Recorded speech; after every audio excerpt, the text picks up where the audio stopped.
Oke, sebelum saya mulai, saya perkenalan dulu. Nama saya Willy Agung Wibowo ya. Tadi udah dijelasin juga, saya lahir di Sukabumi, sekarang 28 tahun, saya lulusan D3 Teknik Sipil. Sampai sekali.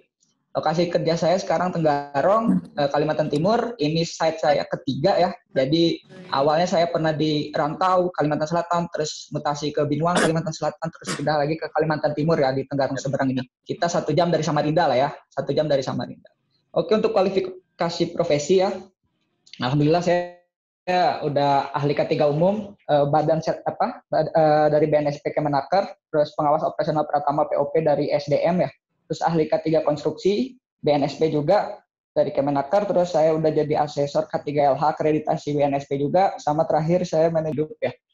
Ini nomor handphonenya, silakan kalau mau disimpan. Kalau teman-teman mau nanya-nanya lebih lanjut ya silahkan. Kalau di tempat ini belum cukup, jangan sungkan buat bertanya di WA atau di Facebook, Instagram ya silahkan. Oke, ya, saya lanjut. Ini ya beberapa yang akan saya sampaikan lah ya ke teman-teman. Yang pertama, apa sih pertambangan gitu kan ya? Taunya kerja di tambang, tapi tambang itu apa gitu. Terus dunia pertambangan di Indonesia itu seperti apa sih gitu kan?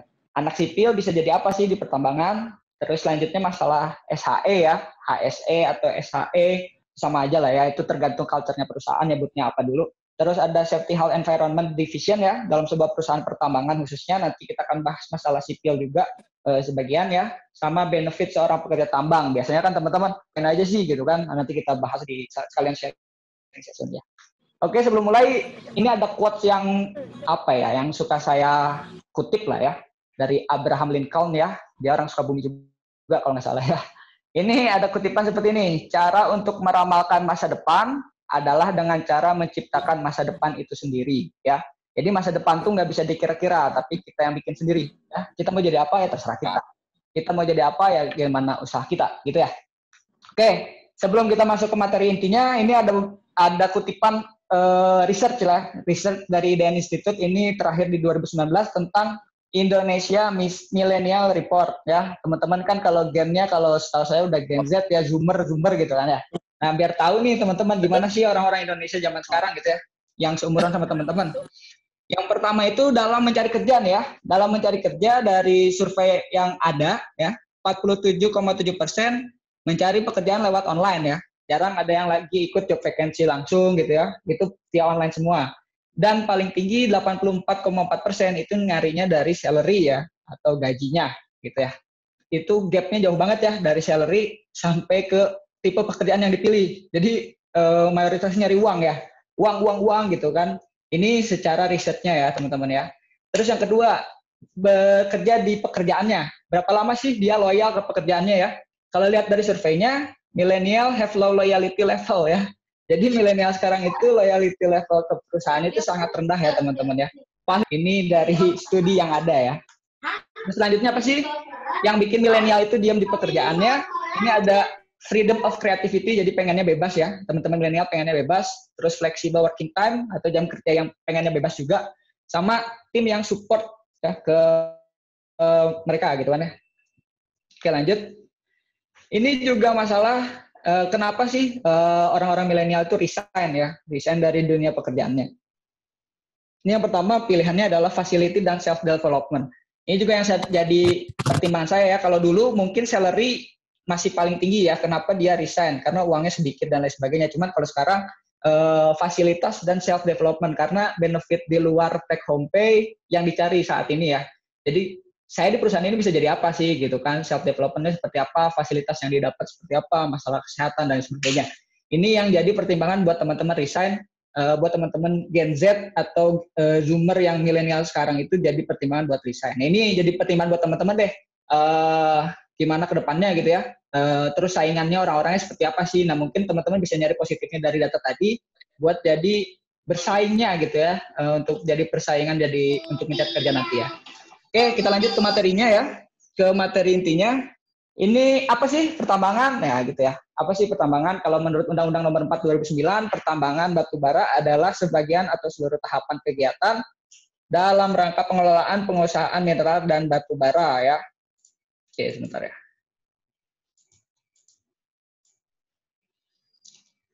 Oke, batubara meliputi penyelidikan umum, eksplorasi, studi kelayakan, konstruksi, penambangan, pengolahan dan pemurnian, pengangkutan dan penjualan serta kegiatan pasca tambang ya.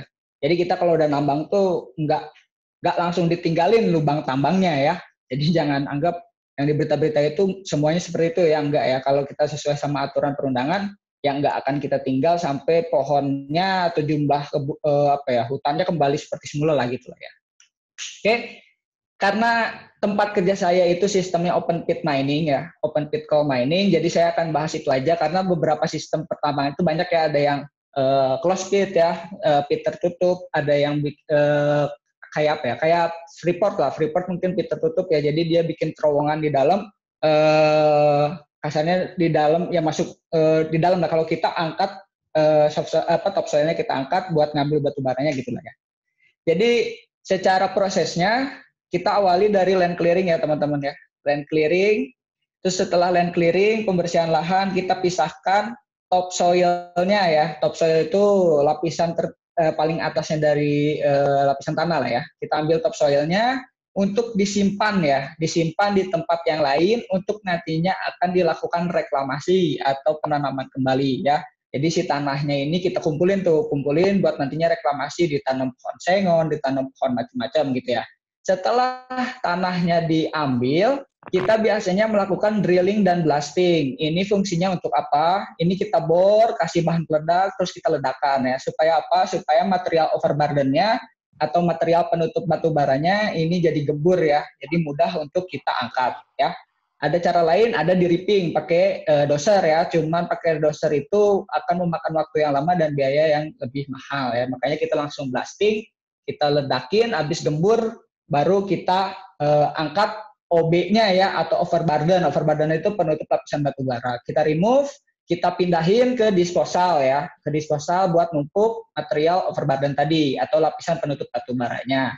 Setelah lapisan penutup batu baranya kita lepas, otomatis batu baranya kan sudah kelihatan ya, ada di coal gating ini ya teman-teman ya.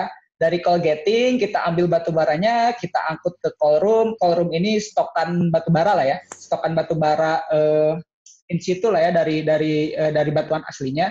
Jadi ukurannya masih variatif gitu ya, ukurannya masih variatif. Kita kumpulin di stok room ini supaya kalau misalkan tongkang butuh dia nggak akan nunggu jauh-jauh dari tambang ya. Jadi kita udah punya stok batu baranya. Terus di ROM ini kita masukin ke crushing ya. Crushing biasanya customer kita dari pembangkit listrik mintanya ya 7 cm sampai 3 cm ukurannya, itu nanti kita crushing ya. Kita crushing dan blending ya. Blending ini sesuai sama permintaannya nih teman-teman. Misalkan, oh Pak saya mau beli kalori sekian dengan sekian, nanti kita bisa blending tuh sesuai kebutuhannya apa. Sesuai misalkan pembangkit listriknya seperti apa gitu ya. Nanti kita bisa sesuaikan dengan apa yang kita punya.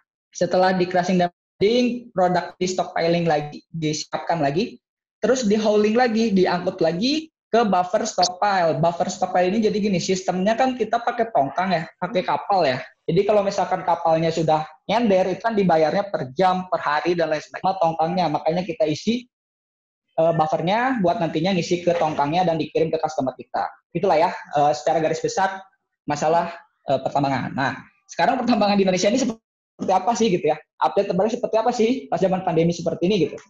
Ini beberapa update berita lah ya yang saya kutip.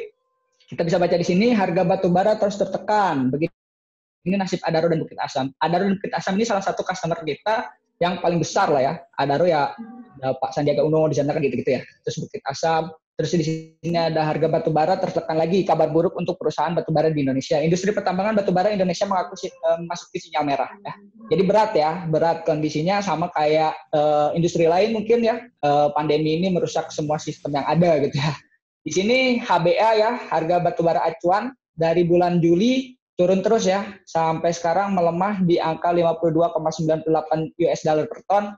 Dan Agustus sekarang ya turun lagi lah ya, turun lagi. Jadi harga batu bara itu dolar per ton ya teman-teman. Jadi harganya sebenarnya murah tuh. Misalkan cuma $50 ya, $50 kali berapa tuh? Paling 700.000 per ton ya. Tapi yang belinya kan tongkangan gitu ya, makanya agak banyak ya. Jadi harganya ini sangat turun drastis sekali ya, karena adanya COVID ini mengakibatkan demand-nya turun gitu loh. Demand tuh apa? Keinginan membelinya si customer-nya turun. Makanya batu baranya numpuk, yang belinya nggak ada. Nah itu ya. Jadi yang bikin harganya turun. Oke, saya langsung ke perusahaan saya bernaung lah ya. Saya bernaung tadi kan udah diceritain sama Pak Anggia Tresna Wibawa ya, ketua himpunan saya dulu. Jadi saya diawali sama United Tractors gitu kan ya. United Tractors. Jadi United Tractors itu induknya PAMA ya, induknya PAMA. Jadi Astra itu punya 235 anak perusahaan sekarang ya. Ada beberapa bidang besar yang Astra naungi, salah satunya ada alat berat, mining dan energi ya, serta konstruksi karena sekarang 2014 kalau nggak salah Astra itu akuisisi PT Akset Indonesia itu di bawah PT United Tractors juga. Jadi United Tractors ini induknya kita, namanya AHEME lah ya, Astra Heavy Equipment Mining and Energy. Salah satu perusahaan besarnya adalah PAMA Persada ya, kita membernya Astra juga. Jadi kita kontraktor jasa pertambangan yang meliputi pekerjaannya eksplorasi, persiapan infrastruktur, sampai ke reklamasi, revegetasi di area bekas tambang. Oke? Lanjut ya. Jadi portofolionya PAMA awalnya kita di Civil Construction malah ya. Dulu ngawalinnya dia divisi rental di UT gitu ya, di United Tractors. Terus dia akhirnya merambah ke dunia konstruksi, ngawalin di Freeport mereka. Ngawalin di Freeport, bikin infrastruktur jalannya yang ada di Freeport. Setelah Freeport selesai, mereka keluar dan mulai ke coal mining di 98 ya. Mulai ke coal mining, tambang, sampai 2018 mereka kita udah punya power plant ya, terus kita punya mineral lain seperti emas dan lain sebagainya. Oke, ini beberapa area operasinya PAMA Persada Nusantara ya, ada beberapa site. Saya di area Baya ya, di Baya itu Kalimantan Timur, Tenggarong seberang, 1 jam dari Samarinda. Kalau dari Balikpapan ya 4 jam lah ya. Jadi kalau kita berangkat kerja ya pesawat kita ke Balikpapan nanti mes ya gitu ya. Terus di 2017 Sumbawa Juta Raya ya, ini diakuisisi juga sama PAMA di sana, eksploitasi emas ya di Sumbawa. Terus yang terakhir PAMA akuisisi Martabe ya, Martabe ini juga tambang emas di Sumatera. Terus ya ini kalau teman-teman mau lihat apa sih perusahaan tambang terbaiknya sampai sekarang yang masih inilah ya. Yang saya lingkarin ini berdasarkan kategori penghargaan terakhir 2019, PT PAMA Persada, TIS, dan Petrosia masih jadi yang paling lumayan lah ya gitu kerjanya. Oke. Oke, lanjut ya, ruang lingkup sipil di dunia pertambangan itu apa sih gitu kan, ngapain aja sih gitu. Tadi kan saya udah jelasin ininya ya, flow prosesnya di tambang seperti apa dari hulu ke hilirnya ya, sederhananya yang tadi saya sudah jelasin. Nah, kalau orang sipil tuh bisanya di mana sih gitu ya. Jadi beberapa anak sipil Polban yang barengan saya ya, misalkan kalau TB itu ada 2, saya sama Trian. Trian itu sekarang di ABKL, dia sebagai drilling group leader, jadi dia pengawas buat pelaksanaan blasting tadi, ledakan ya. Jadi orang sipil juga bisa ke sana tuh. Terus Rido ya, Rido itu 2009 dia di KPCS, dia itu sebagai subcon officer. Jadi dia orang yang mengatur subcon-subconnya PAMA lah, subcon produksinya PAMA. Itu orang sipil juga. Terus Eki misalkan, Eki 2009 juga, dia itu sekarang bagian di operation ya, di GL produksi. Jadi pengawas produksi yang tadi yang saya jelasin, overburdennya diangkat dan lain sebagainya, itu dia di sana juga. Terus 2008 ada Hafid ya, Kodok itu satu site sama saya, dia di pit service ya. Pit service itu bagian teman-teman yang bikin jalan ya, bikin jalan tambang, perbaikin jalan tambang, drainase dan lain sebagainya, itu orang sipil juga. Jadi orang sipil di tambang itu sangat mobile ya, sangat mobile dan akan diarahkan oleh perusahaan. Jadi jangan takut teman-teman, wah saya nanti kerja jadi apa sih? Yang harus teman-teman tahu, perusahaan nggak akan mau rugi ya bayar teman-teman gitu.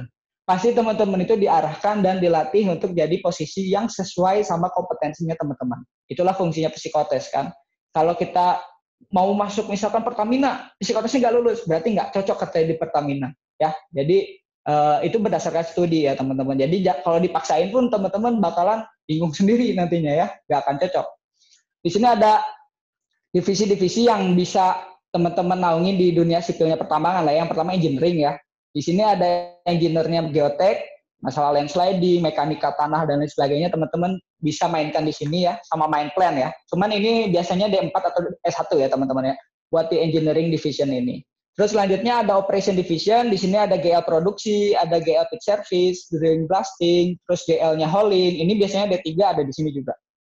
Selanjutnya ada GS division ya, di sini ada sipil GL. Nah, di sini benar-benar orang sipil yang pengen kerjanya sipil doang. Nah ini ada grup leadernya sipil juga ya di GS. Nah ini biasanya dia bangun-bangun plan ya, atau bangun mes, atau bangun-bangun tempat-tempat lainnya, fasilitas di tambang ya. Terus di SIA Division ya kayak saya ya, SIA Group Leader misalkan, saya pengawas masalah safety, health, dan environment ya. Nanti untuk kerjaannya nanti saya bahas di belakang. Yang terakhir ini ada supply management ya di Subcon Officer. Jadi karena pengalaman teman kita ada dari sipil masuk ke Subcon Officer, makanya saya masukkan di sini. Subcon Officer ya tadi ya, pengawas yang mengatur subkon produksi yang ada di PAMA ya. Jadi ini sangat luas ya teman-teman ya, kalau misalkan teman-teman pengen masuk di tambang dari sipil gitu ya.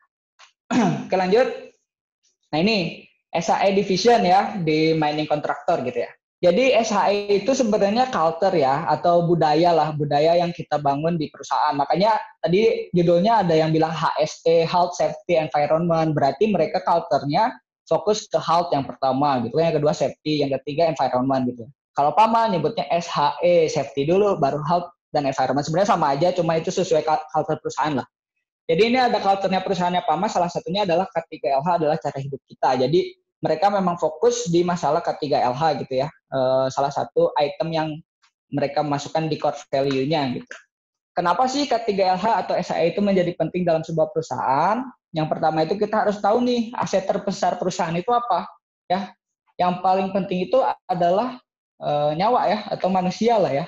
Manusia itu aset yang paling mahal teman-teman ya. Jadi kita rekrut orang dari awal masuk sampai jadi dia bisa kerja itu cost-nya sangat besar ya teman-teman. Harganya sangat mahal. Makanya itu salah satu yang akan dijaga oleh perusahaan.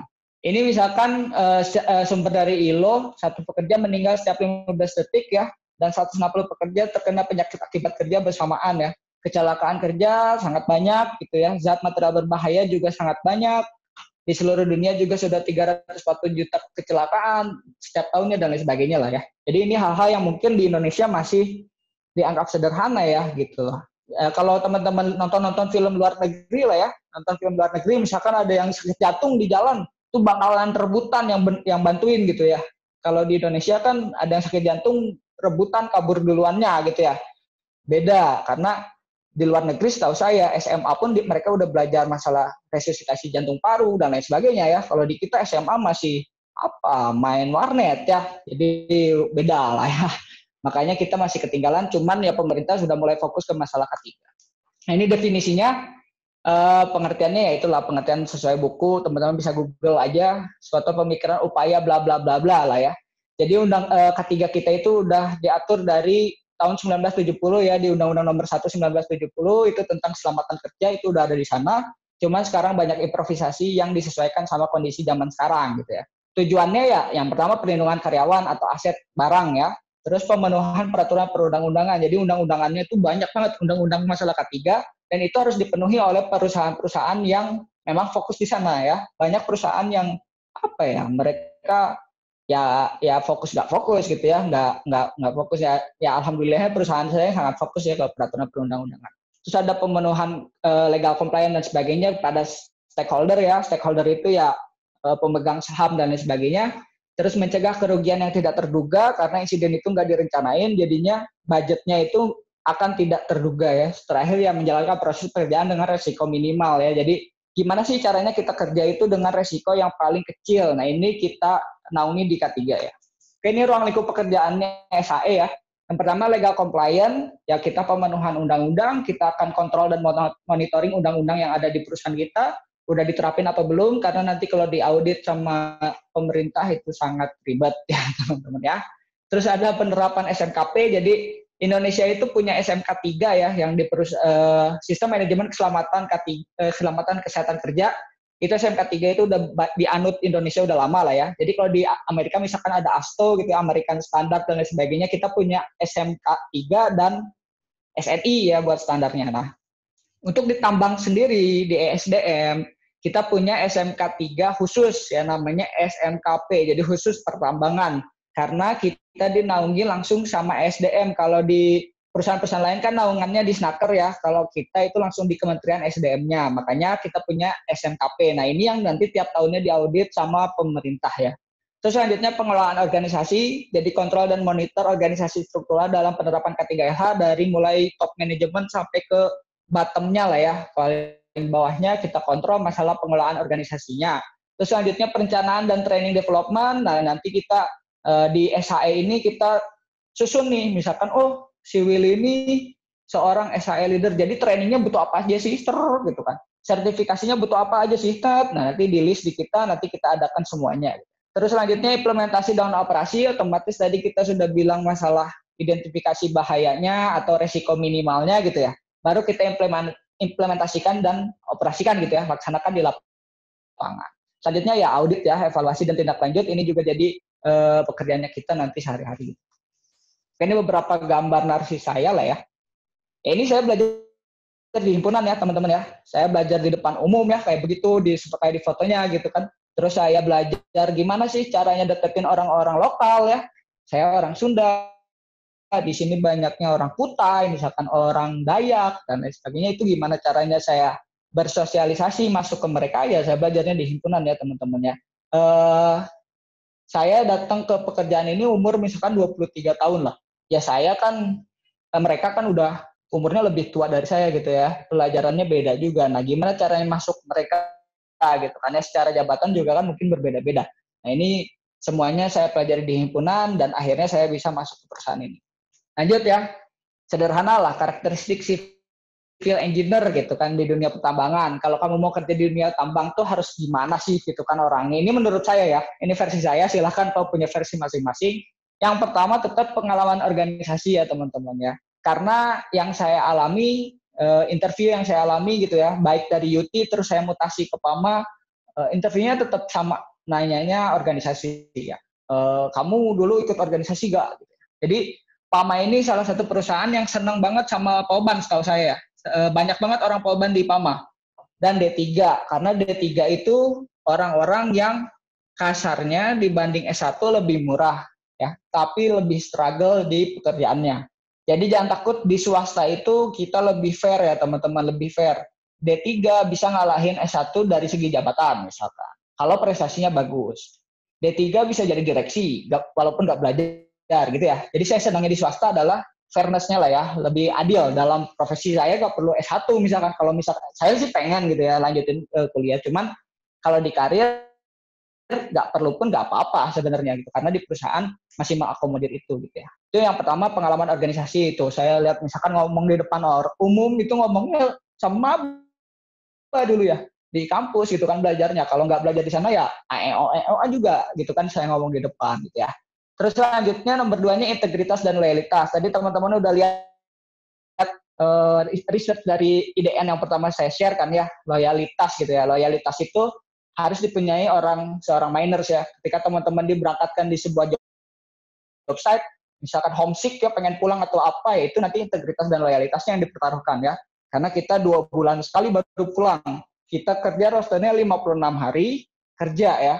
Habis 56 hari kita cuti minimal 15 hari ya. 15 hari sampai 20 hari lah cuti di rumahnya gitu ya. Terus yang ketiganya ada penuh improvement dan ide. Jadi emang tambang itu pekerjaan yang dinamis ya, nggak bisa sama setiap hari, pasti ada perubahan dinamisnya. Nah itu yang harus kita lakukan adalah improvement dan idenya yang harus benar-benar terus keluar ya, buat memenuhi produksi yang kita ingin capai gitu ya. Yang keempat baru pengetahuan teknis ya. Teknis itu yang tadi saya bilang ya, perusahaan nggak akan mau rugi bayar teman-teman ya. Jadi pasti di-trainingin dulu gitu kan ya. Sebelum teman-teman kerja pasti di-trainingin dulu, dibener-benerin dulu supaya teman-teman bisa kerja. Habis itu ya baru dikasih pekerjaan kan gitu. Lanjut, tips dan trik. Nah ini gimana sih masuk kerjanya, ini berdasarkan saya juga ya, versinya saya gitu. Yang pertama itu ya seleksi administrasi, mungkin dari IPK dan lain sebagainya gitu ya, itu tergantung teman-teman ikutnya kan ada tuh mintanya apa, spesifikasi orangnya kayak gimana gitu kan, seperti itu ya. Nah, itu nanti ada seleksi administrasi, ya bikinlah CV semenarik mungkin lah ya. Makanya CV saya tadi walaupun salah statusnya gitu ya, tapi saya coba bahasa Inggris saya. Jadi eye catching lah supaya teman-teman itu ketika ngasih ke HR itu pas baca tuh, orang ini sok-sokan banget bahasa Inggris gitu kan, tapi kan dia jadinya pengen baca ya gitu ya. Terus yang kedua psikotes ya, psikotes 1 dan 2, ada 2 psikotes waktu itu. Ya kalau saya sih ya standar lah ya, kalau mau psikotes ya baca aja buku tentang psikotes, orang sama kok. gambar pohon harus gimana ya, gambar aja selengkap-lengkapnya gitu sampai akar dan lain sebagainya. Oh ini orangnya gini gini gini, padahal saya dari buku gitu ya. Mereka nggak tahu juga gitu ya. Ya belajar lah ya masalah psikotes gitu kan. Terus interview ada 2 kali, biasanya sama HRD atau HC-nya, dan yang terakhir sama usernya. Usernya itu departemen terkait yang nanti teman-teman kerja. Ya kalau saya sih interview tonjolkan aja kelebihannya gitu kan, jujur, jangan berbelit-belit gitu ya, ngomong apa adanya, sederhana lah ya, nggak usah jadi begini Pak, bla bla, nggak usah gitu ya teman-teman. Jadi nggak usah main sinetron lah ya gitu. Pokoknya ngomong aja saya gini gini gini, karena pekerjaan itu akan apa ya, akan kita nikmatin kalau pekerjaannya cocok ya teman-teman ya. Jadi jangan terlalu muluk-muluk lah masalah nyari kerja. Terus selanjutnya ini si saya juga presentasi penilaiannya ya. Yang pertama itu tetap doa dari orang tua ya. Kalau orang tuanya gak ngizinin teman-teman kerja jauh, mending jangan ya. Karena doa orang tua nomor 1 lah. 100% tuh pasti. Kalau orang tuanya oke nih, gitu kan pasti masuk ya. Terus yang kedua itu pengetahuan teknis dan pengetahuan tentang jabatan atau perusahaan yang Anda tuju. Jadi biasanya ditanya nih, saudara tahu nggak tentang PAMA? Misalkan. PAMA itu apa sih? Nah biasanya itu pun ditanya ya. Itu 30% lah dari perbincangan kita pada satu wawancara ya. Terus 65% itu pengambilan keputusan dan menerima resiko ditempatkan di mana aja. Pasti ditanya, Mas nanti sampai ditempatin di Papua Nugini misalkan ya. Ya itu juga jadi pertimbangan teman-teman diterima apa enggak gitu loh. Kalau misalkan oke Pak saya siap gitu, pasti diterima gitu loh. Tapi di Papua ya, itulah. Terus pengalaman organisasi dan cara penyampaiannya semenarik mungkin, ini jadi penilaian utama saya 85%. Karena apa? Karena saya mengalami sendiri ya. Saya mengalami sendiri karena saya jual himpunan di perusahaan saya ya, makanya saya bisa kerja. Terus selanjutnya yang 5%-nya ya keberuntungan lah ya. Ada teman-teman yang AIO tapi masuk, ada hoki ya. Cuman ya tetap dimanfaatkan, diusahakan. Oke. Ini sharing session saya mungkin ya. Ini sedikit perjalanan saya lah ya. Dari lulus kuliah 2013, alhamdulillah IPK saya masih di atas 3 lah ya. Walaupun komanya 01 gitu ya. Masih alhamdulillah, walaupun ribet di himpunan juga, jadi masih IPK-nya masih bagus. Terus saya ikut job vacancy tuh di Polban ya, di Pendopo biasanya ada tuh.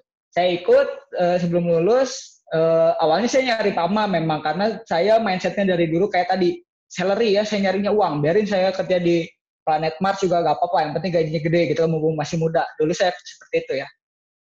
Cuman waktu itu PAMA nggak buka ya, PAMA nggak buka lowongan, yang buka ada UT ya, United Tractors. Setelah saya searching ternyata UT itu induknya PAMA ya, jadi mungkin masih bisa kesempatan dari UT ke PAMA.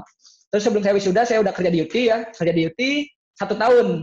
Sebelum 1 tahun saya diminta join ke PAMA ya, ke PAMA. Jadi bukan keluar perusahaan, tapi pindah mitra lah ya, mutasi lah jatuhnya. Jadi ke PAMA, langsung saya PAMA ditempatin di Kalimantan Selatan. Terus saya sempat membantu pembuatan plan juga karena saya orang sipil. Saya ditempatin di konstruksinya plan briket dan plan railways punyanya PAMA. Saya bikin konstruksi di sana ya. Sampai 2017 ya alhamdulillah saya sempat menang juara 2 lah ya. SAE Warrior tuh kalau hitungannya karyawan teladannya PAMA lah ya di bidang SAE.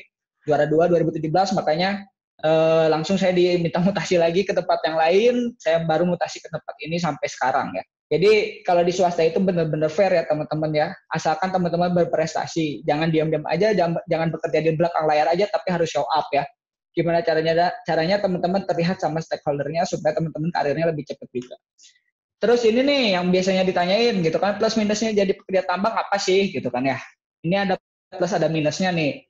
Yang pertama itu ini sangat relatif ya teman-teman ya. Teman-teman nanyain take home pay atau gaji itu sangat relatif ya. Itu tergantung teman-teman ngelolanya ya. Makin gede gajinya, makin gede pengeluarannya teman-teman ya.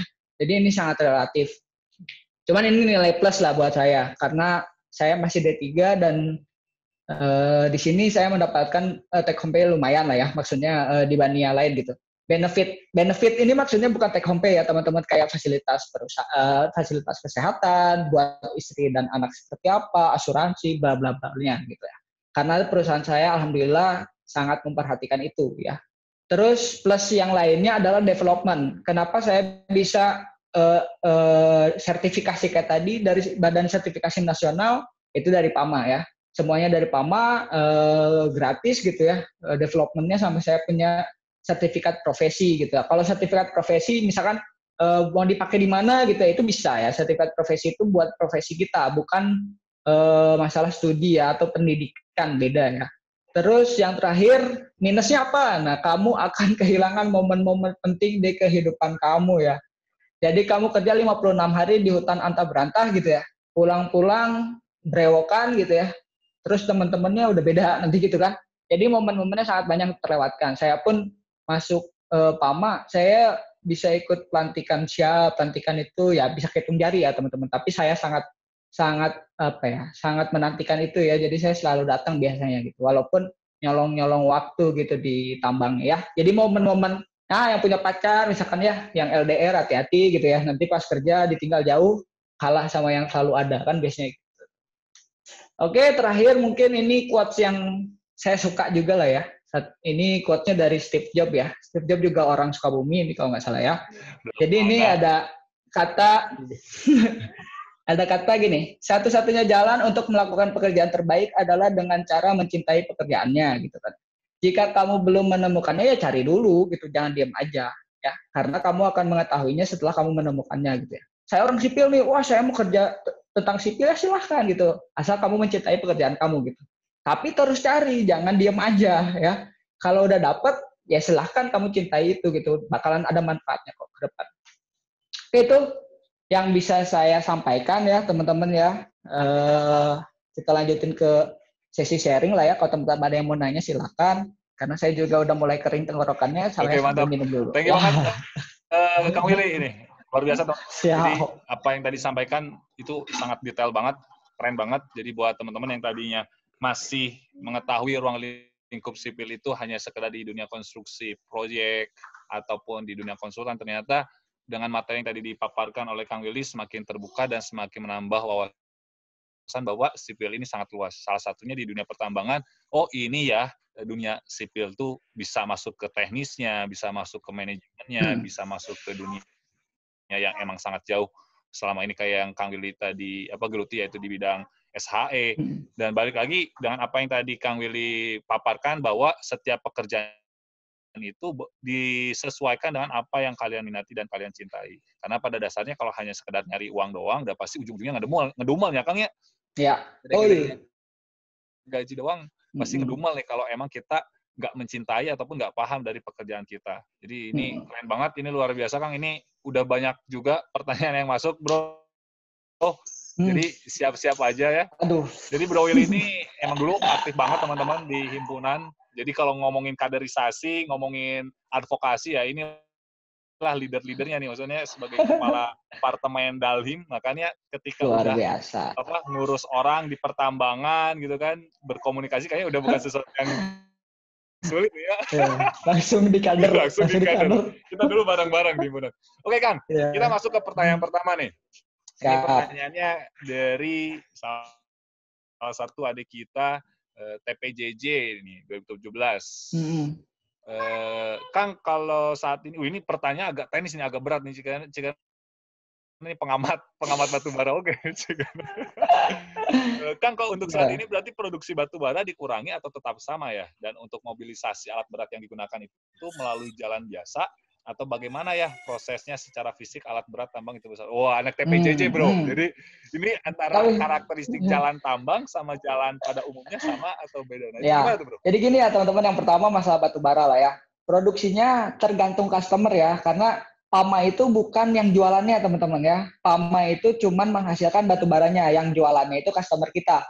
Namanya juga kontraktor pertambangan. Jadi kalau yang punya tambang itu yang punya konsesinya ya, konsesi pertambangan. Jadi kita tugasnya ya kita hanya memindahkan overburden tadi, reklamasi tadi gitu ya. Batu baranya kita keluarin, terus kita angkut ke stockpile yang mereka yang jual gitu, customer yang jual. Khususnya di tempat saya di Jembayan Muara Bara, produksi turun ya. Produksi turun menyesuaikan yang tadi saya bilang demand ya. Jadi Jembayan Muara Bara ini perusahaannya Thailand ya, Thailand. Jadi permintaan buat pembelian batu bara sangat turun ketika ada pandemi ya. Otomatis produksi kita juga diturunin gitu ya. Jadi produksinya turun. Ya kalau teman-teman baca koran, coba dicek deh, produksi batubara tahunan Indonesia itu turun dibandingnya kemarin, targetnya pun turun ya. Itu juga menyesuaikan sama kondisi pandemi. Nah, Terus yang kedua tadi masalah alat berat ya. Di sini kita kalau misalkan teman-teman nanti searching ada namanya, kita karena anak perusahaannya UT, otomatis barangnya yang kita pakai Komatsu ya. Alat beratnya Komatsu, terus light dump truck-nya ada Scania, itu karena masih punyanya UT semua gitu ya. Makanya nggak ada Caterpillar, nggak ada Hobel apa yang lain-lain lah ya. Nggak ada karena kita masih perusahaannya. Nah, misalkan teman-teman searching HD 785 misalkan. Kita angkutnya pakai apa? Ke Taban kita pakai laut ya. Kita pakai laut, pakai kapal, kita angkut.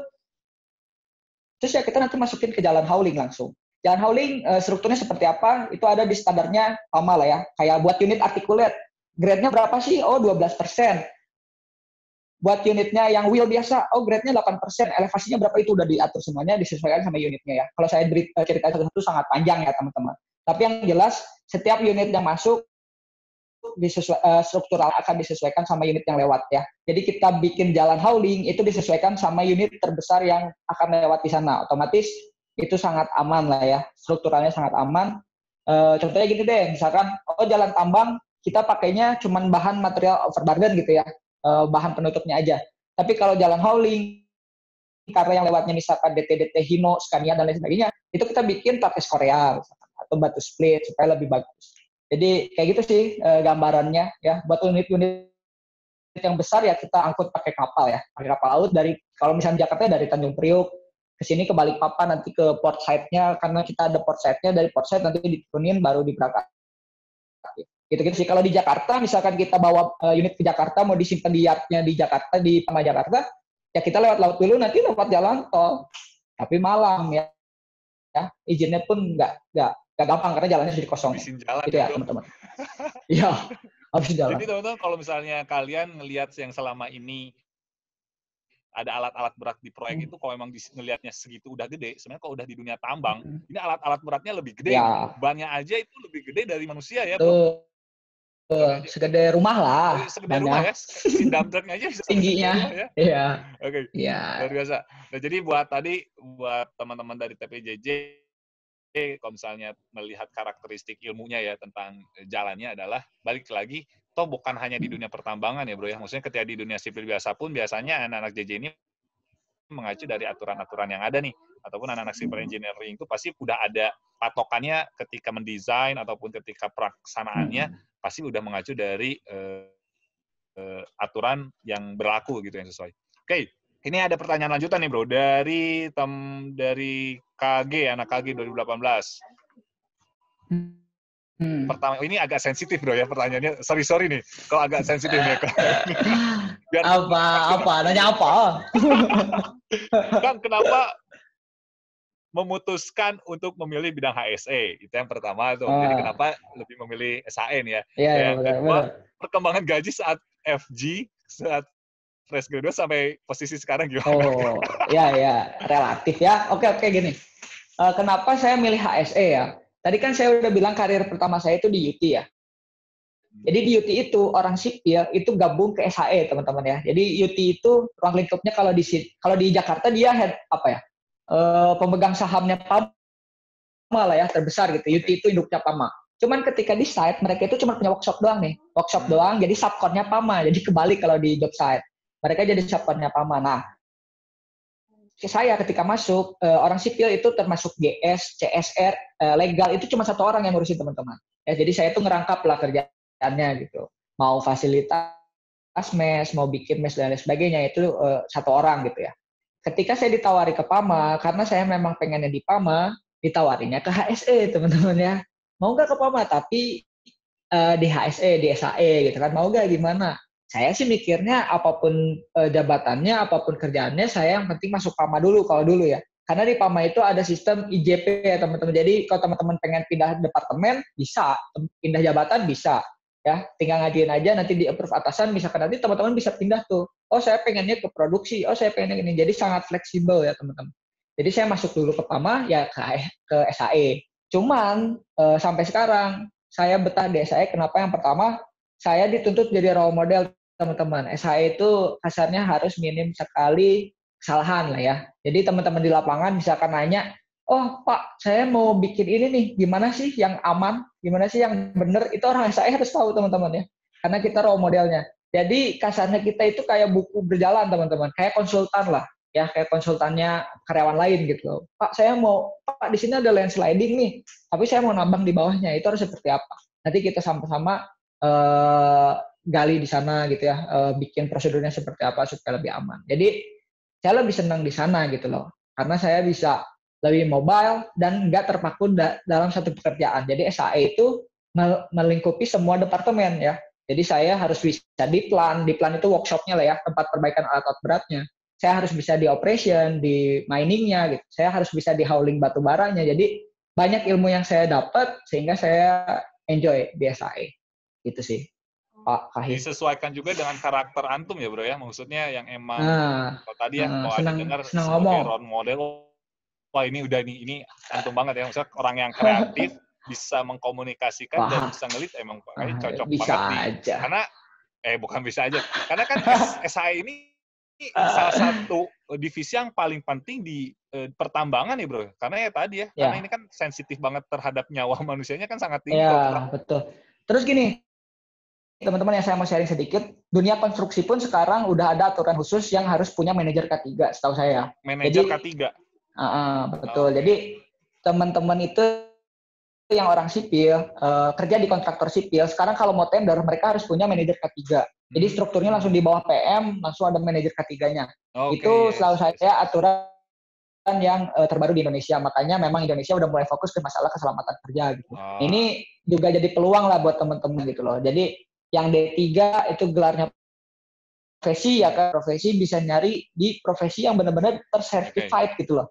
Tersertified ya salah satunya itulah. Terus tadi belum kejawab masalah salary ya. Masalah salary pertama masuk lumayan ya. Pertama masuk lumayan. Lumayannya di cuman gini loh, salary yang saya dapat itu nggak sebanding sama momen-momen waktu yang hilang ya teman-teman ya. Saya misalkan nggak bisa, saya untung bisa datang nih ke ulang tahunnya Kahim saya, pas nikahnya Kahim saya datang ya. Itu pas saya turun dari bandara, saya langsung ke sana gitu ya. Cuman ya teman-teman yang lain, ketua angkatan saya nikah kemarin saya nggak bisa, cuma video call aja, fotonya cuma HP ya. Nah, kayak gitulah, momen-momen kayak gitu yang bakalan hilang sama teman-teman karena nggak bisa setiap hari kita pulang, perjalanan pun agak jauh gitu ya. Kecuali teman-teman dapat site yang benar-benar dekat bandara ya oke lah. Cuma kan kita nggak tahu di tempatnya di mana. Salary yang mungkin di atas rata-rata saat masuk, cuman masih di bawah S1 lah ya, masih di bawah S1-nya.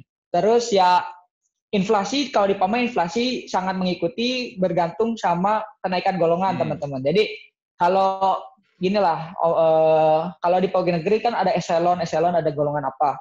Mereka naik berdasarkan jenjang pendidikan, biasanya gitu ya. Saya kuliah naik nih ya kan. Kalau kayak saya, naik golongannya tergantung prestasi teman-teman. Jadi tiap tahun ada rapotnya gitu loh. Oh ini orangnya gini. Oke dia bisa naik. Promosi, itu sesuai juga sama benefitnya. Plus bonusnya lah ya, bonus pertengahan tahun dan akhir tahunnya. Itu jadi kalau sedikit bocoran nih, maksudnya biar jadi motivasi nih ya, buat anak-anak muda. Ini kode-kode lah. Apa nominal sangat relatif lah ya. Kalau pertama masuk ya sekitaran gitu loh. Tapi pada dasarnya gini teman-teman semuanya, ketika sekarang posisinya Kang Willy ini udah leader, otomatis ya yang namanya udah leader. Nggak, gini. Kalau di PAMA itu grup leader itu sebenarnya masih jadi cuma tiga struktural, 5 struktural yang ada di PAMA. Yang pertama itu grup leader ya, grup leader. Ini pengawas lah ya, pengawas. Terus grup leader, nanti naiknya jadi apa? Section head, kepala seksi. Habis section head naiknya jadi apa? Dep head, ya kepala bagian. Habis dep head apa? Dia bisa naik jadi project manager, ya. Habis project manager bisa jadi apa? Bisa jadi direksi. Biasanya kalau udah project manager kita diambilnya sama Astra. Jadi mau ditempatin di perusahaan manapun Astra, terserah Astra. Udah jadi milik Astra. Biasanya seperti itu. Jadi ya grup leader tuh masih bawah, namanya aja grup leader bawah. Pokoknya ini pertanyaan yang jujur, aduh pribadi juga, ini sensitif banget tapi ya bagaimana. Tapi pada dasarnya teman-teman. Gini. Kalau teman-teman D3 dan pengen gaji yang lumayan, ambillah tambang dan oil and gas, iya. Kalau itu. Kalau cuman yang teman-teman jual adalah waktu. Jadi buat adik-adik semuanya, buat teman-teman semuanya, pada dasarnya segala sesuatunya sebanding ya bro ya, di mana ada bayaran besar, resikonya pun itu mengikuti. Dan pada tantangannya sih sebetulnya, kalau tadi Kang Willy bilang, kalau khususnya buat teman-teman D3, kalau emang mau nyari nominal besar ya emang di dunia mining sama oil and gas ya. D3 aja itu udah gede banget gitu ya. Cuma ya itu challenge-nya ada untuk masuk ke sana gitu loh. Bersaing dengan mungkin nggak cuma 1-2 orang gitu. Jadi banyak banget nih teman-teman yang emang pengen masuk ke sana. Oke, ini luar biasa, luar biasa. Kita lanjut nih ke pertanyaan selanjutnya nih bro. Ini menarik juga terkait ada hubungannya dengan emansipasi wanita nih ya. Kang gimana? Ini pertanyaan dari Ayu 2018. Kang, untuk kerja di pertambangan, apakah ada peluang untuk perempuan bisa kerja di sana di ranah tambang? Sangat. Nah, maksudnya penting bagian mananya seperti apa, dan kamu kan tambang identiknya sama laki-laki ya, bro. Nah, itu gimana? Sangat bisa lah ya, sangat bisa. Jadi gini, cewek ada, cuman memang mayoritas ditempatkan di head office di Jakarta ya. Cuman di site pun ada. Oh, ada juga, bro? Mereka ini teman saya ada D3 dari Polinema kalau nggak salah. Malang, dia ya? Cewek. Jadi mesnya pun ya misah lah, mes cewek ada. Tenang aja ya teman-teman. Jadi di sini penyiar radio cewek, ya banyak lah. Maksudnya nggak mesti wah laki-laki semua dan sebagainya. Malah cewek di PAMA itu lebih lebih struggle dan lebih kuat bersaing lah ya. Karena mereka benar-benar kita bersaing fair, mau cewek mau cowok ya sama-sama kerja jauh kok gitu loh. Sama-sama kesini nyari karir kok, nyari uang kok. Ya kita bersaingnya fair, sangat fair lah. Kalau kenapa saya sangat senang kerja di swasta itu ya fairness-nya sih, fairness-nya gitu, sangat fair gitu. Jadi saya nggak perlu kenal sama bapak ini supaya naik golongan, saya nggak perlu kenal sama bapak ini buat ini, ya saya tinggal tunjukin aja, show up aja, nilainya bagus ya saya naik. Dan cepatnya kita naik golongan tergantung prestasi kita gitu loh. Saya usia misalkan sekarang 28, udah golongan apa sih? Ya itu tergantung kita. Ya kalau misalkan sampean pengen sampean kalau teman-teman gitu-gitu aja. Woy, Pak, ya. Ini bukan di lapangan, Pak. Kalau teman-teman gitu-gitu aja ya naik golongannya lambat gitu ya. Jadi makanya ada kegiatan apa ikut ya supaya cepet naik gitu loh. Itu ya kalau emansipasi jangan takut ya, Mbak siapa tadi? Itu tapi kalau biasanya cewek kebanyakan di bagian apa nih bro? Kalau misalnya di site ya? Itu tergantung lah. SAE ada temanku ada SAE. Engineering ada. Sekretaris ada. Ya cuman ya nanti disesuaikan sama hasil psikotes dan lain sebagainya lah ya. Cocoknya jadi apa gitu. Terus selain itu misalkan teman-teman nikah nih ya. Kalau misalkan nikah kebagian misalkan di site saya Dembayan. Nanti teman-teman akan disewakan rumah yang terdekat dengan site. Jadi di kota terdekat. Jadi nggak di mes sama istrinya, enggak ya. Jadi nanti disewakan rumah, jadi dapat uang perumahan, silakan nyari rumahnya sendiri, budgetnya segini gitu. Nanti nyari rumah yang terdekat ya, jadi bawa istri ya silakan. Jadi ketika cuman saya kebetulan istri saya di Sukabumi. Jadi ketika ada, yang saya salah satu dari kita bekerja di tambang terus berkeluarga, mengajak keluarga itu akan ada alokasi untuk beli rumah sendiri ya bro ya? Tinggal milih gitu ya sesuai. Jadi nanti uangnya budgetnya segini, misalkan dia pengen kontrak aja terserah. Cuman rata-rata dijadiin DP perumahan biasanya gitu kan.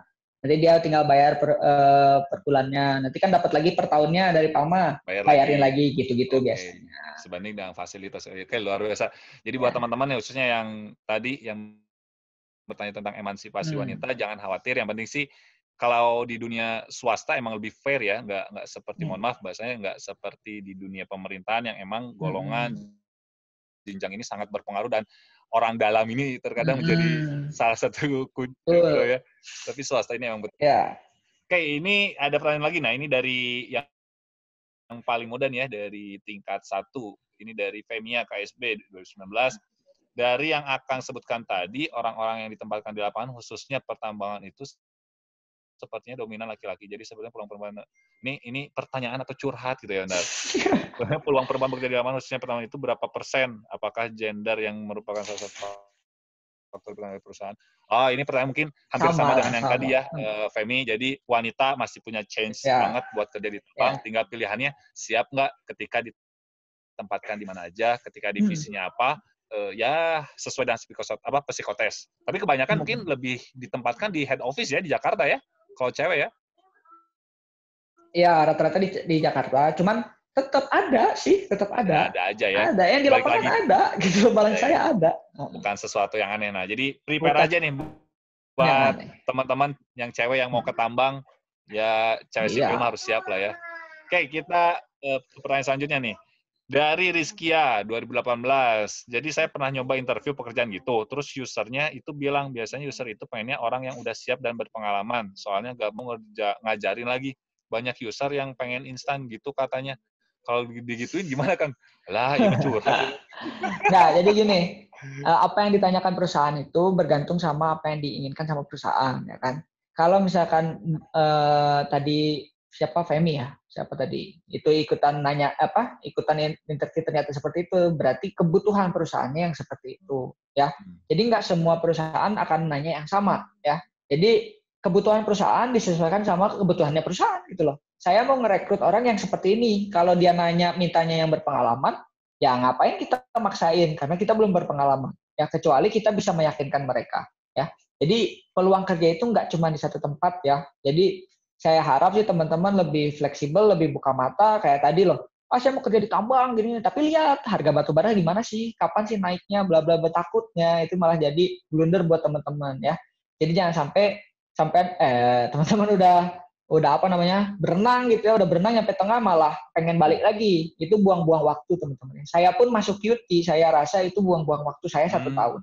Coba kalau misalkan saya langsung masuk PAMA, saya mungkin karirnya lebih cepat 1 tahun, kan kayak gitu ya. Jadi kalau saya pernah PAMA itu tahun kemarin kerjasama sama psikolog UI, ya. Jadi kalau kata psikolog UI, umur 30 kita wajib, kalau di perusahaan swasta kita wajib sudah masuk ke jajaran manajerial. 30, Bro. Kalau umur 30 saya kalau misalkan saya umur 30 belum masuk ke sana, berarti saya terlambat. Itu aja patokannya teman-teman, ya.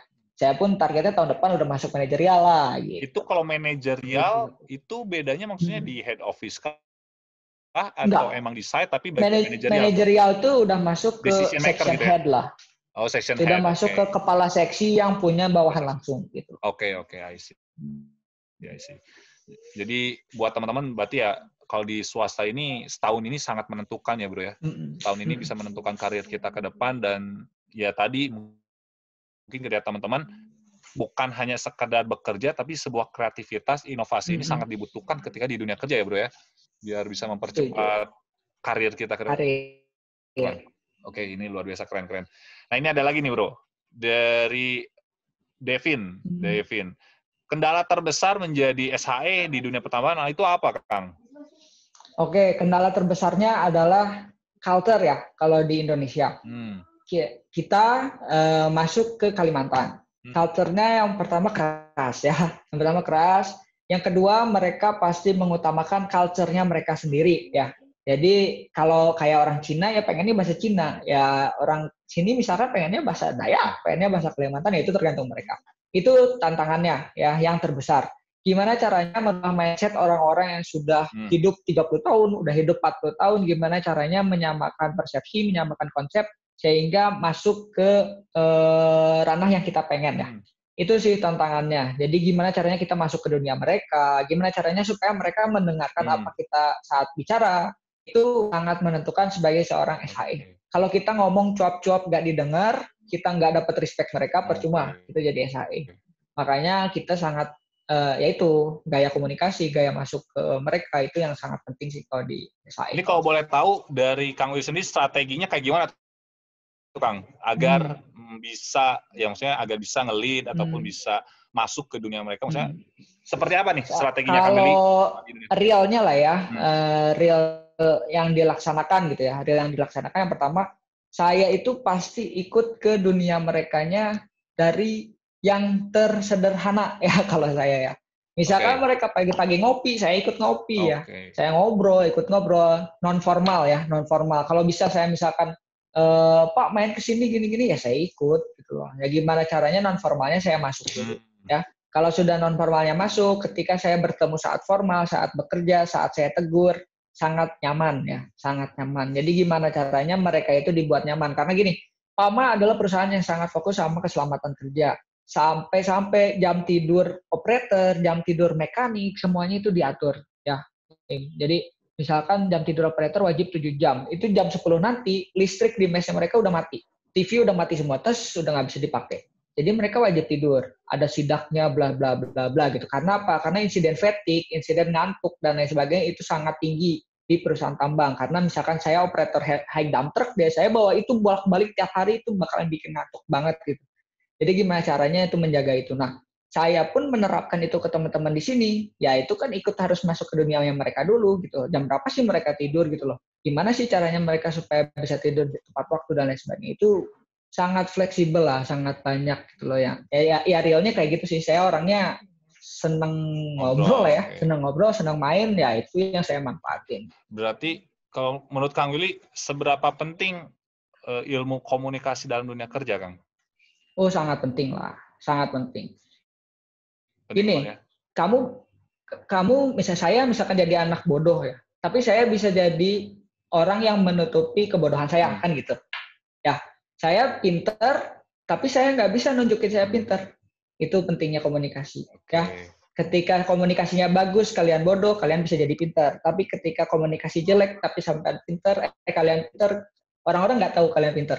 Itu sih, makanya sangat penting lah. Oke, keren. Nah ini jadi sedikit out of topic dulu nih Kang. Maksudnya kan banyak dari kita-kita pun yang buat ngobrol ataupun memulai obrolan, apalagi dengan orang yang punya karakter dan budaya yang berbeda, terus juga ya secara strata pendidikan pun kan biasanya suka jauh juga ya dengan orang-orang di lapangan. Bagaimana nih Kang untuk tips and triknya biar bisa melatih agar komunikasi ini biar bisa dilatih dari sekarang itu gimana tuh Kang? Kalau mau latihan dari sekarang, mainin himpunannya lah. Mainin himpunannya. Kalau mau dari sekarang ya, teman-teman kan masih di kampus, silakan manfaatkan himpunannya buat ajang komunikasi. Himpunan sama lah ya, himpunan untuk tingkat 2 misalkan. Sampai kalian punya adik-adik tingkat 1. Gimana caranya masuk ke adik tingkat 1 gitu kan. Yang tingkat 3 gimana caranya masuk ke tingkat 2 dan tingkat 1. Tingkat 1 gimana caranya masuk ke dunia tingkat 2 dan tingkat 3. Itu udah dimainkan, dipelajari lah. Gimana caranya organisasinya ikut, ngobrolnya masuk gitu kan. Itu nanti bermanfaat buat teman-teman di lapangan.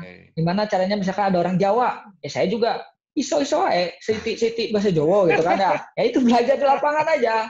Yang penting bercanda-bercanda ya dibawa santai lah. Karena nggak menutup kemungkinan kita pun fatigue ya, kita pun capek kerja, pulang ke mes, nggak pernah main dan lain sebagainya ya. Pasti ada fatigue-nya. Nah, kita juga manfaatkan di lapangan itu sebagai refreshing kita. Jadi jangan tambang itu harus orang-orang yang bisa bawa santai ya. Ya, karena lihat ke sana debu, lihat ke sini pohon. Coba mau lihat apa. Tapi jangan takut ya. Jadi tambang itu nggak seserem itu juga ya. Betul. Kita di sini punya tempat karaoke ya, ada radio FM, ada tempat fitness, ada lapangan futsal, lapangan basket, tenis dan lain sebagainya. Ya, berenang, pokoknya ada semua lah. Itu ada semua di dalam hutan ya. Jadi benar-benar fasilitasnya difasilitasi lah. Tapi semua fasilitas udah layaknya seperti di kota lah ya. Kebetulan saya juga kan saya di Kalimantan Timurnya di Tenggarong. Jadi mau main ke Samarinda pun dekat, cuma 1 jam. Tiap hari itu sebelum ada pandemi, setiap hari itu ada bis yang khusus nganter kita ke mall. Di Sabun mau apa ya kita jalan-jalan ke mall, nanti jam 2 dijemput lagi balik lagi ke mes gitu. Itu akomodasinya pun terfasilitasi ya. Jadi buat adik-adik semua jangan bayangin. Cuman sebelum pandemi, ketika udah ada pandemi jadi jangan sampai ngebayangin kerja di tambang itu kiri kanan hanya gunung, nggak ada fasilitas. Malah fasilitas ini ada banget ya karena untuk menjaga kenyamanan para karyawan juga ya. Oke, luar biasa. Oke Kang, ini pertanyaan bagus juga nih, visioner juga nih. Bagaimana peluang untuk bisa bekerja di pertambangan 3-4 tahun ke depan nanti? Nah, menurut Kang Willy gimana tuh Kang? Dari Gitrif 2019. Jadi gini, kalau saya baca ya, sama kayak minyak. Arab Saudi, keran minyaknya udah dibuka teman-teman ya. Setahu saya ya, keran minyak udah dibuka, otomatis nggak bisa ditutup. Kalau yang saya tahu 40 tahun lagi, minyaknya akan habis. Makanya dari sekarang Arab Saudi udah mulai geser badannya ke arah negara jasa. Negara jasa apa? Jasa naik haji, kan gitu ya. Jadi mereka udah nantinya mungkin ke depannya bukan negara minyak lagi, tapi negara jasa haji gitu lah. Karena tamu Allah kan tiap tahun, tiap hari pasti ada. Itu contohnya ya. Batu bara dapat poin tertinggi itu harga tertinggi 2011 itu sampai $120 per ton, yaitu untuk kalori tertingginya udah paling tinggi sedunia lah ya waktu dulu gitu. Turun sampai nyentuh ke angka $30. naik lagi ke angka 80, sekarang hampir ke 40-an lagi ya. 3 atau 4 tahun ke depan sangat sulit untuk naik ya. Sangat stabil. Stabilnya itu gini, pandemi bakal turun karena demand tutup. India dan Cina itu pasar tertinggi permintaan batu bara buat Indonesia. Biasanya yang beli. India sekarang udah nggak beli, nutup dulu ngambil dari Indonesia. Kenapa? Karena stok mereka udah banyak. Cina pun sama. Stoknya udah banyak, yang ngapain beli lagi. Makanya Pak Jokowi sempat bilang kan pengen bikin pembangkit listrik, bla bla bla bla. Karena penggunaan batu bara di kita itu 30%-nya baru di Indonesianya, 70-nya ke luar negeri. Makanya Pak Jokowi pengen ya kita pakai batu bara dalam negeri gitu loh, dimanfaatkan energinya. Itu mungkin salah satu targetnya. Nah, untuk kedepannya 3-4 tahun lagi kemungkinan harganya masih stabil di angka seperti itu menurut saya ya. Masih stabil di seperti itu. Makanya PAMA sekarang mulai kayak tadi kan akuisisi 2018 akuisisi emas, tambang emas, mulai mencari solusi lain selain batu bara, alternatif lain selain batu bara. Kalau teman-teman tahu sendiri kan batu bara itu suatu hari bakalan habis teman-teman ya. Suatu hari bakalan habis karena batu bara itu batuan fosil ya. Jadi dari zaman purbakala baru ada. Beda sama kelapa sawit. Kelapa sawit misalkan sampai kerja di perusahaan kelapa sawit, itu bisa dijadikan energi dan itu bakalan tumbuh terus ya. Kita tanam, tumbuh, nggak kayak batu bara. Batu bara kita ambil itu hilang. Ya, habis. Makanya 3-4 tahun mudah-mudahan nggak seperti ini juga lah ya. Cuman ya kalau teman-teman memang passionnya di batu bara, silahkan carilah perusahaan batu bara yang visioner juga ya, yang nggak cuma terpaku di batu bara gitu loh. Ya contohnya salah satunya PAMA lah ya. Mereka udah punya pembangkit listrik 25 megawatt gitu ya, bikin sendiri, batu bara dipakai sendiri.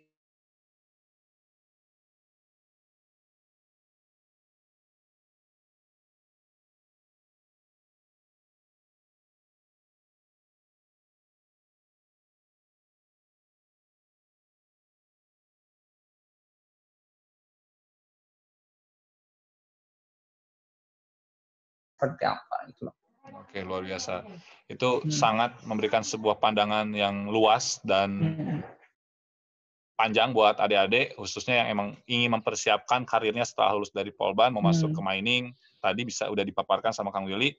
Mulai persiapkan dan mulai cari searching perusahaan-perusahaan mana sih yang udah menjadi target, baik itu perusahaan owner, perusahaan kontraktornya, ataupun perusahaan mungkin tapi subkonnya gitu banyak. Kan. Nah, jadi bisa di-prepare dari sekarang gitu. Jangan sampai ketika pas udah menjelang lulus baru kelabakan mencari gitu. Karena jarang juga ya dulu masuk informasi ke kita itu termasuk yang jarang ya Kang ya. Tentang dunia pertambangan kan, gini aja jarang banget. Kita itu kan gini, dulu itu kan masih banyak senior yang datang itu loh. Wah, kerjanya di sini, duitnya gede, jadi pengen gitu kalau dulu. Ngelatih dulu ya. Pulang bawa apa ya jadi pengen kan. Oke Kang, ini ada pertanyaan lagi nih. Kang izin bertanya untuk para pekerja tambang, maksudnya pekerja kasar. Di sana apakah semua mempunyai sertifikat, Kang? Mungkin sertifikasi ya. Dan ada orang luar nggak yang bekerja mungkin bule-bule lah ya. Gimana tuh? Kalau khususnya di PAMA Persada sendiri nggak ada sejauh ini ya. Terakhir itu saya dengar PAMA buka mining di Kazakhstan. Dan itu pun sistemnya cuma manajemennya aja yang di sana punya PAMA, tapi pekerjaannya pekerjaan sana. Ya, alhamdulillah lah ya. Cuman saya juga nggak tahu itu masih ada apa enggak gitu. Jadi buat pekerja luar belum ada. Terus apa tadi nanya? Udah sertifikasi nggak nih? Orang pekerja buat pekerja kasar ya. Jadi gini, karena kita nganutnya SMKP ya teman-teman. Jadi sistem manajemen keselamatan perusahaan. Misalkan saya pengawas, harus sertifikasi POP, misalkan pengawas operasional pertambangan, dan itu nanti sertifikatnya Garuda semua teman-teman logonya gitu loh. Jadi diakui negara. Jadi teman-teman ketika ada kecelakaan dan sebagainya, teman-teman juga yang digantung gitu loh. Makanya profesionalitasnya ditaruhkan di sana. Nah, operator misalkan bawa apa? Alat angkat mereka sertifikasi, punya surat izin operasi, CEO-nya dari mana? Dari Kemenaker, Kementerian Tenaga Kerja. Misalkan terus blasting, misalkan peledakan, mereka punya kartu izin peledakan dari mana? Dari kepolisian, kayak gitu ya. Jadi semua profesi di sini itu certified dan itu diakui karena kita ada sistem audit yang nantinya akan dicek lah ya setiap tahunnya, dan itu udah ada namanya critical task inventory. Jadi setiap jabatan itu akan ada sertifikasi yang wajib dia penuhi, dia miliki gitu. Kayak misalkan teman-teman pengen jadi kepala teknik tambang gitu ya, KTT. Jadi nanti ada tahapannya, misalkan dari POP nanti ke POM, kalau udah section head nanti POM, kalau udah dep head nanti ujian lagi sama Kementerian SDM itu jadi POU, jadi jadi utama gitu. Jadi ada tahapannya sampai nanti ke yang paling luar tinggi. biasa. Jadi intinya Certified. sih jangan sampai takut juga ya Kang ya, maksudnya ketika mungkin ini jadi masukan buat teman-teman adik-adik yang masih kuliah di kampus bahwa aduh saya nggak ngerti sipil, aduh nanti gimana ketika saya kerja di tambang nggak ngerti. Tenang aja, semuanya akan ada tahapan, akan ada seleksi, akan ada pelatihan. Jadi ya bertahap lah. Intinya sih kita lebih ke arah mempersiapkan diri untuk bisa ataupun memantaskan diri agar bisa diterima oleh perusahaan tersebut ya, sesuai dengan karakter dari perusahaan tersebut. Benar ya, Kang ya? Betul. Karena Jadi gini, ilmu sipil berapa persen yang kepake? Kalau saya sih sekarang paling 20%-an lah. Kalau saya. Ketika sekarang misalkan ada lifting bikin mesh misalkan ya, lagi bikin mesh baru lagi, nambah lagi, ya itu karena saya ahli ketiga konstruksinya, saya ke sana. Masalah sipilnya seperti apa, metode sipilnya seperti apa, gitu-gitu aja sih. Paling kayak kalau ke desain bangunannya atau gimana itu nanti GL sipilnya yang tadi di GS itu, General Service. Itu ada GL sipil yang megang drafternya dan lain sebagainya, itu dia. Kontraktornya pun nanti di bawah dia gitu. Karena kita kan ownernya lah, owner projectnya. Jadi saya cuman memastikan itu sesuai sama plan-nya aja gitu loh. Jadi kalau saya sih sangat minim lah pekerjaan sipilnya. Kecuali dulu di set yang lama saya bikin plan, ngebangun plan dari nol, yaitu sipilnya masih kepake lah, kayak gambar teknik, kayak gimana ngaturnya kurva S dan lain sebagainya. Jadi semakin tingginya posisi ataupun jabatan maupun karir, ilmu soft skill ini yang semakin dibutuhkan. Jadi gini, ya. Kalau saya sih gini, prinsipnya ketika kita jabatannya udah tinggi, jangan terlalu capek, bro. Mainkan bawahnya lah. Kita punya bawahan ya silahkan dimainkan bawahnya. Kita fungsinya apa? Kontrol monitoring. Kita tinggal meeting aja. Kita tinggal kontrol anggota aja. Develop anggota aja gitu loh. Jadi sama kayak kaderisasi, kita udah tingkat 2 ya bikin adik-adiknya lebih bagus lagi. Apa yang di kampus itu ibarat miniatur ya bro ya, sebetulnya ya. Miniatur dunia kerja. Iya. Luar biasa. Oke Kang, ini pertanyaan lagi nih dari banyak banget. Sampai pagi besok saya off kok. Pertanyaannya panjang ya. Apa ini bukan. Jadi Kang Will ini kalau udah ngobrolin himpunan udah paling semangat. Gini teman-teman ya, teman-teman jangan lupa saya bawa ini ke Kalimantan loh ya, Kalimantan Selatan, Kalimantan Timur saya punya ya. Masih ada nih, masih mana yang ke himpunan? Waduh, luar biasa. Ini dari pertanyaan dari Wulan 2019. Izin bertanya Kang, skill atau kemampuan yang Akang punya didapat ya. Jadi mungkin maksudnya skill yang selama ini dipunya itu udah dipersiapkan dari sebelum kerja atau setelah bekerja. Lalu dan apakah selama bekerja di pertambangan Akang pernah mengalami hal yang mungkin dikatakan bodoh gitu, tidak enak, maksudnya nggak suka gitu mungkinnya pertambangan nggak enak gitu. Dan bagaimana Akang mensiasati hal tersebut? Oke, gini ya Wulan ya. Skillnya didapat seiring pekerjaan ya. Jadi gini, sistemnya ketika kita masuk ke PAMA lah ya, pengalaman saya. PAMA itu setahun kita FGDP namanya, Fresh Graduate, dan kita harus bikin project improvement. Bikin project improvement ada 4 time frame nantinya. Setiap mau cuti nanti kita presentasi di depan manajemen. Sampai ke time frame terakhir. Time frame terakhir kita ujian nasional lah ya. Jadi ujian terakhir tuh. Ketika kita lulus, itu langsung karyawan kontrak dan lain-lain. Kalau kita udah improvementnya udah lulus gitu ya. Jadi di sana kita sambil belajar. Pasti diajarin tuh gimana caranya. Saya mau belajar gini, itu diajarin sama perusahaan dan ada trainingnya teman-teman, nanti ditrainingkan ini, trainingkan itu. Jadi skillnya seiring sama perjalanan kita dalam bekerja. Itu yang pertama ya. Yang kedua yang nggak enak itu banyak ya. Misalkan saya sempat di Binuang itu nggak ada sinyal ya, itu sangat menyakitkan ya teman-teman ya. Jadi sinyalnya itu harus jalan dulu atau adanya cuma telepon doang sama SMS. Kan zaman saya lulus ya mungkin Instagram udah on gitu ya, ini ya sangat jarang lagi kecuali saya turun ke spot-spot yang ada sinyalnya baru. Cuman sejauh ini sekarang, karena PAMA udah sistemnya pakai big data semua, datanya udah ada di server semua, dan itu sudah terkoneksi semua site, rata-rata sinyal pun udah ada semua. Dan kita udah punya tower masing-masing, kayak di sini ada towernya Telkomsel, di site lain mungkin Indosat, dan sebagainya, itu udah towernya masing-masing, dan itu mengakomodir itu. Terus yang nggak enak selanjutnya mungkin, yaitu saya kehilangan momen-momen penting ya, momen-momen penting sama teman, sama keluarga, itu saya hilang.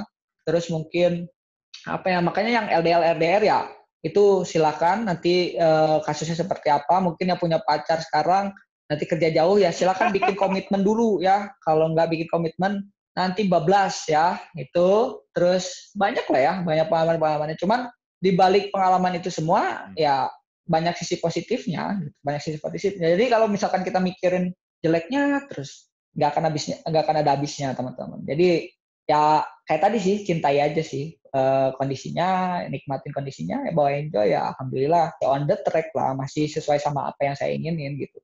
Dan saya masih 28 tahun ya.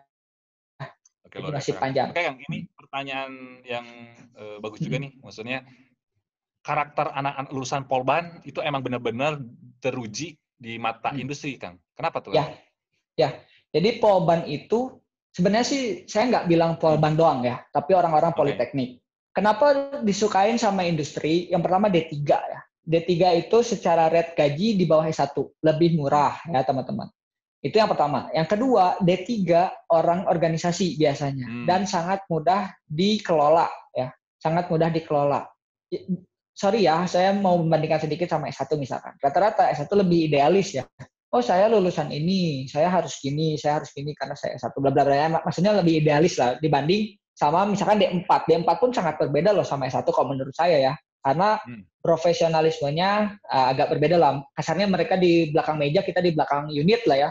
Jadi benar-benar orang lapangan banget. Dan itu yang disukai perusahaan. Orang-orang yang siap kerja itu rata-rata dipandangnya D3 lah, D4 lah. Itu orang-orang yang siap kerja dan sangat disukai perusahaan. Di PAMA, Polban, Polinema, NJ mungkin ya? Polman mungkin ya. Politeknik itu banyak di PAMA. Dan di PAMA itu sistemnya kita orang-orang politeknik, D3 dan sebagainya nanti ya silahkan disebar gitu, disebar dan berkompetisi di karir masing-masing buat ngejar golongannya masing-masing. Ya, jadi ya fair tadi dan ya sejauh ini setahu saya sangat diakui sih kalau PAMA. Oke. Jadi buat teman-teman, buat adik-adik jangan pernah khawatir, jangan pernah takut. Intinya mungkin kalau IPK minimal berapa tuh, Kang?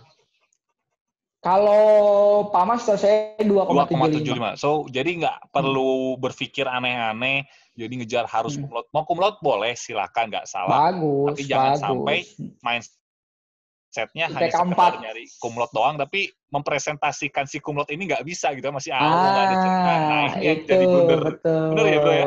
Jadi terkadang betul. Percuma IPK 3,5, tapi orang-orang nggak tahu IPK-mu 3,5. Betul. Mendingan saya 2,75, tapi saya bisa jelasin itu sedetail mungkin kan gitu. Makanya ya cari tengah-tengah lah, kalau IPK 3 lah gitu. Teman-teman pasti bisa kok. Kalau di Polban itu ikutin aja ritmenya, tugasnya, jangan telat dan lain sebagainya. Itu sampai kalian tuh 3 bisa dapat. Saya loh bodoh saya. Tapi bisa 3 gitu loh, luar biasa gak? Nah, itu 0,1 yang menyelamatkan ya, Kak. Lumayan, kan? Yang penting 3 gitu. Aduh, malu nih ada ini banyak tamu-tamu luar biasa nih yang masuk ternyatanya. Mana sih? Ada Bro Iki, ada Bro Opik, ada Bro Iman tadi Andi sempat lihat nih, ada beberapa teman-teman kita yang emang luar biasa. Luar biasa. Oke ya, jadi buat teman-teman nggak bayar loh mereka itu. Buat mempersiapkan tadi ya, ketika ingin kerja di pertambangan, di oil and gas ataupun di dunia persipil, baik itu konstruksi kontraktor, yang perlu teman-teman persiapkan bukan hanya soal hard skill-nya aja, tapi itu soft skill-nya tadi, agar kita bisa lebih matang, bisa meyakinkan orang, meskipun ketika kita pintar, orang jadi tahu kepintaran kita. Ketika kita punya sebuah cerita, kita bisa menyampaikan cerita-cerita tersebut, agar membuat mereka yakin terhadap siapa kita, dan kita layak untuk bekerja di sebuah perusahaan yang emang itu yang menjadi target kita. Jadi buat adik-adik semuanya, jangan menyerah, jangan sampai aduh saya deg-degan nih tambah, go ahead aja, toh Kang Willy udah memulai terlebih dahulu, banyak juga dengan alumni-alumni yang lain bisa membuktikan kesuksesannya di dunia pertemanan. Oke Kang, ini udah di penghujung waktu juga, mungkin boleh memberikan closing statement nih buat adik-adiknya, seperti apa? Monggo. Oke, teman-teman ya, yang pertama itu manfaatin waktu kalian di kampus lah ya. Jadi di kampus jangan datang kuliah pulang, jangan ya. Karena kampus itu tempatnya kalian cari jati diri lah ya. Kalian mau jadi apa, itu tergantung kalian di kampus mau seperti apa. Ya. Jadi jangan sampai, si Opik. Kayak tamu ya. Anonimus lagi namanya. Ya, jadi ya teman-teman tuh teman-teman harus inilah ya, harus manfaatin waktunya di kampus, terutama di himpunan lah ya, karena saya mengalami sendiri, saya jadi gini karena himpunan, saya jadi gini ya berkat himpunan semua lah ya. Saya bisa kerja pun karena himpunan kalau menurut saya gitu. Kalau saya nggak ke himpunan, saya nggak akan bisa kayak gini. Utama Luar biasa, anak Ausi masuk ya. Ya bener ya, doa ibu juga ya. Jadi teman-teman harus semangat lah ya. Jadi jangan terpaku. Kalau Opik udah ngerti lah. K3 itu seperti apa. Jadi kita itu harus mikir harus mikir peluang ya, peluang. Jangan sampai gitu-gitu aja. Cari peluang. Indonesia K3 udah mulai oke nih gitu, udah mulai mengarah ke sana. Mereka kurang profesional tentang K3. Nah, gimana caranya? Opik bahkan sempat bilang ke saya mau ngambil certified masalah K3 di Australia misalkan. Itu sangat berharga nantinya akan kepake di Indonesia gitu loh. Nanti harga jual sampai teman-teman akan berubah gitu loh. Beda sama pendidikan ya. Kalau pendidikan misalkan S2 itu dibanding sama dibanding sama misalkan sertifikasi nasional internasional, harganya akan berbeda teman-teman. Karena yang ini sudah pasti bisa dipakai di pekerjaan. Tapi kalau studi itu kan tergantung kita aplikasinya seperti apa. Tapi kalau certified itu udah pasti bisa. Nah itu jadi pertimbangan buat teman-teman. Silahkan karir teman-teman yang pilih ya, yang pilih jalannya. Silahkan juga teman-teman explore dunia ini sekarang seperti apa. Malah ada yang bilang nanti ke depannya yang akan bisa bertahan adalah UKM yang bisa keluar dari negaranya. Ya, jadi kenapa perusahaan besar sekarang kesulitan saat pandemi? Karena mereka udah kegemukan teman-teman. Ketika pandemi bidang itu aja, mereka mau belok susah, berat di situ. Nah, yang lebih fleksibel adalah UKM yang mungkin nantinya ketika dia ada kasus seperti ini bisa menyesuaikan, lebih ringan. Muter sana, muter sini dia bisa. Nah, itu yang nantinya jadi peluang. Jadi cari aja peluang-peluangnya ke depannya, cari karir-karir yang teman-teman pengen benar-benar laksanakan dan siap sama konsekuensinya. Ya, gaji bukan segalanya, tapi kenikmatan lah ya yang teman-teman harus cari. Kenikmatan, rasa lah ya, feel dalam bekerja yang teman-teman harus cari. Karena itu yang akan nemenin teman-teman mengarungi hidupnya teman-teman ya. Itu aja sih yang bisa saya sampaikan. Saya sangat mengucapkan terima kasih. Mungkin nanti episode Hayu Belajar episode 72 mungkin atau 47 mungkin bisa mengundang saya lagi. Saya sangat senang. Atau Hayu Belajar live gitu ya. Nanti saya datang ya.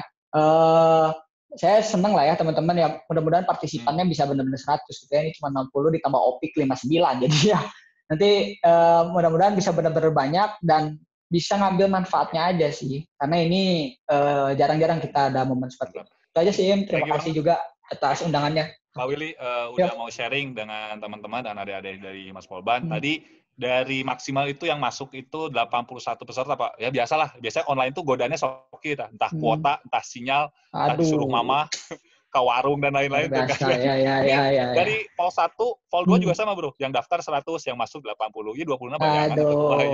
Itu anonimus tadi kayaknya. Ini juga mungkin bisa jadi nah, mungkin juga tadi ya kalau buat saran masukan buat teman-teman pengurus next ketika udah pandemi udah kembali normal mungkin bisa ngundang nih Kang Willy buat sharing langsung tentang ilmu-ilmu K3-nya. Jadi ini ilmu yang jarang ada dunia kampus teman-teman. Jadi ini benar-benar pure profesional di dunia kerja. Nah ini kalau bisa sih teman-teman Himas Polban bisa ngundang Kang Willy buat bisa memberikan sebuah workshop. Apalagi udah jelas ya pemenang SHE juara 2 se-Indonesia nih dari PAMA gitu. Jadi itu udah jelas lah grade-nya udah ilmunya mungkin oleh teman-teman Ilprof bisa diundang buat ataupun keterampilan dari adik-adik di Polban bisa lebih meningkat lagi nih. Jadi ketika interview ataupun ketika mau kerja nanti udah ada bekal yang kalian bisa pegang. Ya syukur-syukur udah ada orang yang pengen menentukan karirnya di divisi SHE tadi kayak Kang Willy tadi. Oke, sekali lagi saya ucapkan banyak terima kasih kepada Kang Willy atas waktu dan kesempatan banyak sudah menyimak materi Vol 3 kali ini. Semoga apa yang disampaikan dari narasumber bisa bermanfaat dan bisa bekal untuk teman-teman semuanya. Itu aja dari saya. Terima kasih. Saya kembalikan lagi ke host. Terima kasih kepada Kang Lia dan juga Kang Willy sebagai materi pada hari ini. Semoga materi yang sudah disampaikan tadi dapat memberi manfaat bagi teman-teman semua ya, Kang.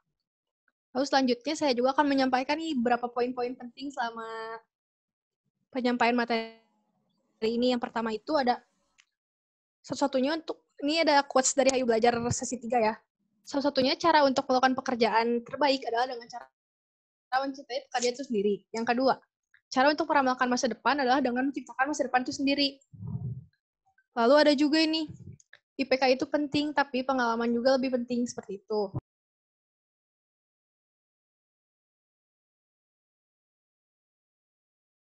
Jangan di-mute, Teh. Mic-nya locot, Teh. Mic-nya locot. Oh iya, maaf Kang, lupa di. Mohon maaf Kang sebelumnya. Jadi terima kasih kepada Kang Anggia dan Kang Willy sebagai moderator dan juga Kang Willy sebagai pemateri pada hari ini. Mohon maaf tadi mute. Lalu saya juga akan menyampaikan beberapa kesimpulan atau pesan yang bisa diambil dari materi pada hari ini. Yang pertama itu ada salah satunya cara untuk melakukan pekerjaan terbaik adalah dengan mencari pekerjaan itu sendiri. Lalu cara untuk meramalkan masa depan adalah dengan menciptakan masa depan itu sendiri. Dan ada beberapa kesimpulan juga di materi ini. Jadi perempuan itu masih bisa buat bekerja di tambang, baik di head office ataupun di tempat penambangan itu sendiri, di tempat penambangannya. Dan udah ada fasilitas tersendiri juga. Dan juga ada IPK itu penting, tapi pengalaman juga penting untuk pekerjaan nanti seperti itu. Lalu di sini ada sifat-sifat dari miners juga yang bisa diteladani oleh teman-teman semua. Yang pertama itu pengalaman berorganisasi, yang kedua integritas dan juga loyalitas, lalu penuh improvement dan juga ide. Yang terakhir adalah pengetahuan mengenai teknis dari mengerjakan sesuatu. Jadi terima kasih kepada Akang Teten juga rekan-rekan semua yang sudah menyempatkan waktunya untuk mengikuti Hayu Belajar Eksimas sesi 3 ini. Semoga dari acara hari ini akan memberikan manfaat kepada teman-teman semua mengenai ilmu-ilmu dan juga wawasan baru tentang keteknik sipilan. Dan saya selaku MC minta maaf jika ada kesalahan. Terima kasih atas perhatiannya. Wassalamualaikum warahmatullahi wabarakatuh.